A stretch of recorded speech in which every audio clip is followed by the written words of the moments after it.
The bigger they are, the harder they fall. There seems to be a trend on Roblox where games blow up on release, then the player count drops significantly a month later. Jujutsu Infinite is no exception, absolutely blowing up to around 500,000 players on release, and now going all the way down to around 6K. But wait. I'm getting ahead of myself. Welcome dreamers! If it's your second or third time watching one of my videos, and you're not subscribed, go ahead and do it for your boy. In today's video, we're gonna be going over why Jujutsu Infinite failed. Now you might be like, Dream Chaser. Jujutsu Infinite didn't fail. If you're going from 500,000 players to around 6,000 players in about a month and some change, that is a failure. Even if they weren't expecting that much, the fact that it got that high and dropped so low so quick means it wasn't a good game. The hype was there, the quality was not. Without further ado, let's get into the list. Number one being progression. Not every developer labels their game as a non-bandit beater nowadays, but that couldn't be further from the truth, especially in Jujutsu Infinite's case. In this game, progression centers around two things, which is story mode and the quest board. Now, both of these are pretty mid, but story mode is definitely the better of the two. One of the main things that the players didn't like about the game was that the story mode was way too short, because they actually enjoyed it somewhat. But unfortunately, story mode is capped to your level, so you actually are forced into doing board quests. Now, these board quests are literally bandit beater galore. Now, some people might say, oh, Dream Chaser, it's not a bandit beater because you're fighting curses, not bandits. Listen here, little Timmy, just because they changed the name and the shape does not mean it's not a bandit beater. It's the same function. You go accept this quest and you kill 5 of these things and move on to the next thing. That's it. That's all it is. Now, the board quests have a variety of levels that you have on them, which all it does is difficulty. That's basically it. It just makes things harder. It's the literal same quest. Now, for number 2, we have a pretty interesting one. We have living. Now, you might be asking me, what the heck do you mean by living? Now, generally, you want to live in a game. Obviously, you don't want to die. But in this game, especially, I would say from about early to even late to mid game, you never die, ever. It makes you wonder, what are the stakes? I could literally sit in a circle forever of mobs just swarming you. There's videos online of people doing it. Revolver did it.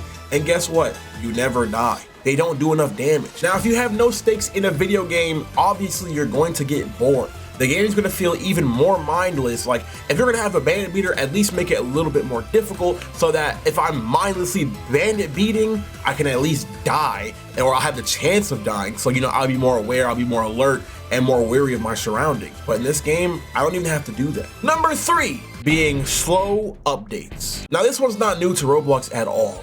I'm not sure why this is a thing, but games after they release, especially after being so big, they never drop any updates. And this is a big problem with Jujutsu Infinite because you have this crazy budget and you don't do anything with it. Need I remind you guys, they made $1 to $2 million before the game even released? That alone should tell you that there's no excuse. I'm not gonna lie. You guys have the money and the resources and the power to get other devs to work on your game, and even if you want to stay in-house, that's cool, right? But there's no reason your first update should have basically nothing in it.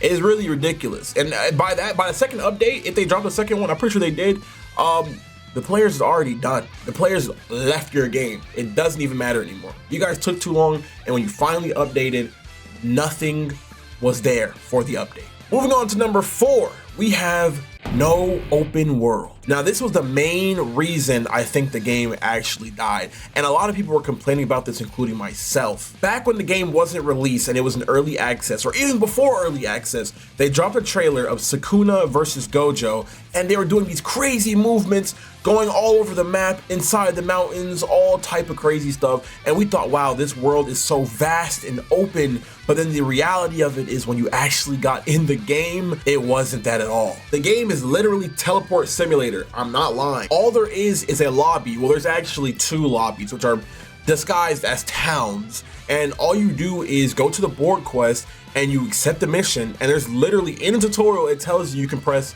a button to teleport exactly to where you want to go. Now, this takes away the open world altogether, because outside of these missions, no bosses or any animals or live, nothing spawns outside of these missions. So you just have this giant open world that is very gray and dull and empty, and that's it.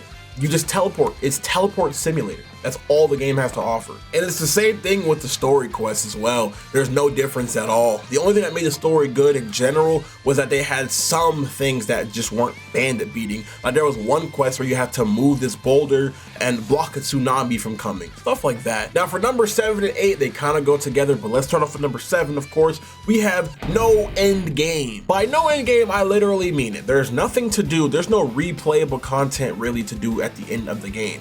All you can do is grind for these little materials that can get you better weapons, but that's it. There's no fun actual game modes to do with your builds. All you are grinding for is a better build. That is not an end game. I hope y'all know that before y'all get mad at me in the comments. That is not an end game, just grinding for a better build. There's fun things you're supposed to be able to do at the end of the game with that build. You see what I'm saying? All you could do in the game was PvP, which was really dog water, really dog water. And you could also do PvE with your friends, which is doing dungeon bosses and stuff like that, raid bosses. And those were pretty cool. That's the only time where you actually were able to die, by the way, because it goes from 0 to 100 really quickly. And I mean really quick. Now, like I said, number 8 does go along with it pretty much, but it's basically no XP. And while I just remembered, to get XP at the higher levels, you have to basically use a bunch of EXP, double XP, all that stuff. And the game gives you a bunch of, but it also encourages you to buy double XP with Robux. And of course, you're gonna say, oh, Dream Chaser, you don't have to buy the double XP. But guess what? If I see my friend using double XP because he got all the money in the world, I'm gonna wanna use it as well because he's gonna just get way higher level than me. It's really not fair. All in all, Jujutsu Infinite had all the makings to be a successful game. They just fumbled at almost every single corner.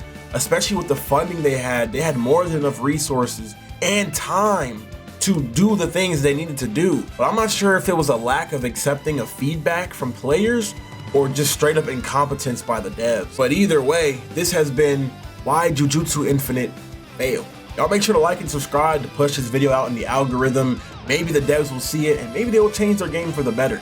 This has been Dream Chaser, and I'll see y'all in the next video. Peace. I'm not gonna lie to you, these guys don't do no damage, right? Which is the best part. I mean, I'm sure you probably never died in this game a single time, so you can literally stand here, but it goes faster, I'm pretty sure, if you just actually kill them. So I'm just gonna kill them, right? Yeah. So this goes up, and then once it's done, like look how much XP I'm getting. 4,200 per kill. And if I had a double XP on top of that, it would be